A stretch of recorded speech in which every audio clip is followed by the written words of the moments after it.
Assalamualaikum warahmatullahi wabarakatuh. Selamat malam Ibu. Baiklah, saya Halimah Miftahul Jannah Fizainti sebagai perawat yang menjaga ruangan Ibu. Di sini saya akan melakukan pemeriksaan batu efektif yang dikarenakan di tenggorokan Ibu ada yang menjanggal seperti batu petahak. Apakah Ibu bersedia? Baiklah, langkah selanjutnya yaitu menyiapkan alat seperti air hangat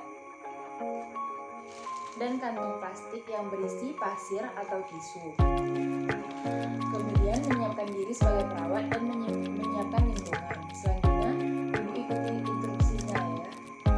Baiklah, selanjutnya Ibu minum dulu air hangatnya, lalu ditutup.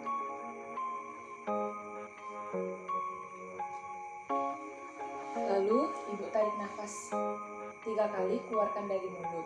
Kita mulai ya Bu.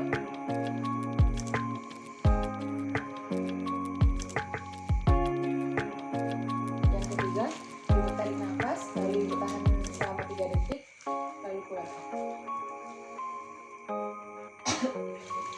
Baiklah, itu saja langkah-langkah pemeriksaan batu efektif yang dapat saya sampaikan. Sekian dari